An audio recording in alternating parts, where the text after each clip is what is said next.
Puji Tuhan, Shalom Bapak Ibu Saudara yang diberkati Tuhan.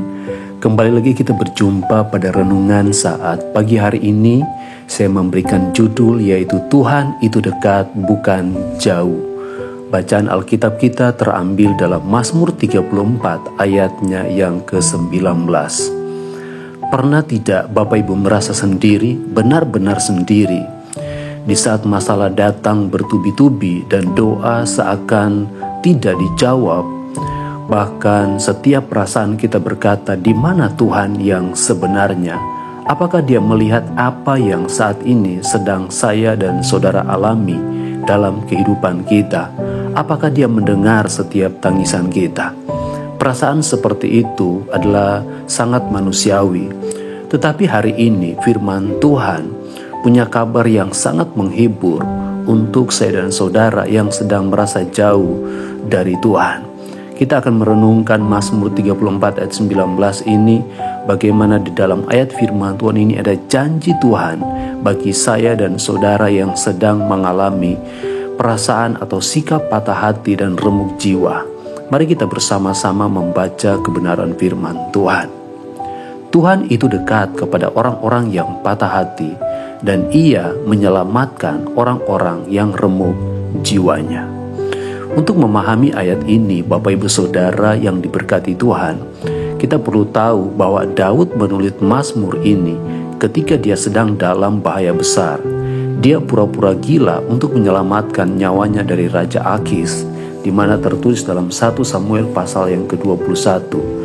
Jadi ayat ini ditulis bukan oleh orang yang lagi ada dalam suasana yang nyaman dalam sebuah istana atau dalam keadaan yang baik-baik saja, tetapi oleh orang yang sedang mengalami ketakutan, terpojok, dan mungkin merasa sangat sendiri.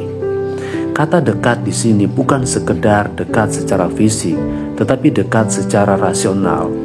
Ini berarti ada bentuk perhatian, pengertian, dan keterlibatan aktif dari Tuhan dalam setiap pergumulan saya dan saudara. Bapak Ibu Saudara, perhatikan ada dua kondisi yang ingin saya sampaikan dalam renungan ini.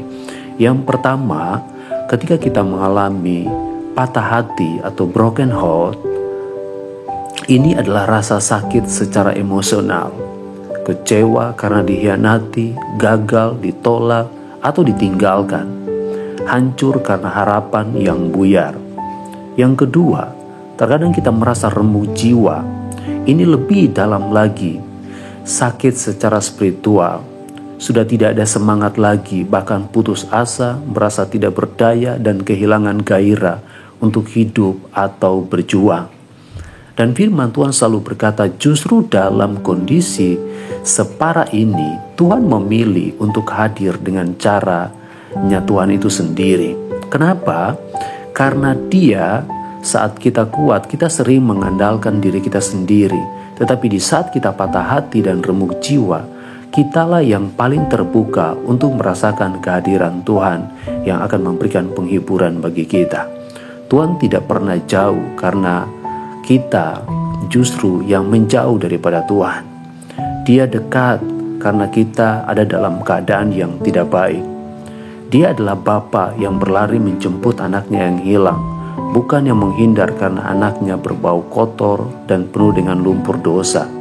Jadi Bapak Ibu Saudara yang dikasihi Tuhan, dalam aplikasinya, dalam renungan firman Tuhan ini, bagaimana cara kita untuk merasakan kedekatan Tuhan ini dalam kehidupan kita, bahkan dalam praktek setiap hari dalam kehidupan saya dan saudara. Yang pertama ingin saya sampaikan, mari kita jujur di hadapannya. Tuhan sudah tahu isi hati saya dan saudara. Kita nggak perlu berpura-pura kuat di hadapannya seperti Daud. Kita boleh berteriak, menangis, dan mengeluarkan semua isi hati kita kepadanya. Itu namanya doa yang jujur, Bapak Ibu Saudara. Itu adalah tanda kepercayaan bahwa Dia sanggup menerima keadaan saya dan saudara yang paling buruk sekalipun. Yang kedua, mari kita mencari Dia dalam firman-Nya. Saat kita membaca firman Tuhan, kita akan melihat bagaimana Daud yang patah hati justru menemukan kekuatan dengan mengingat setiap kebaikan Tuhan di masa lalu. Buka Alkitab saya dan saudara, baca ayat-ayat tentang penghiburan seperti yang dikatakan dalam Mazmur 23, Yesaya 41, biarlah firman yang berbicara yang akan menenangkan setiap jiwa kita.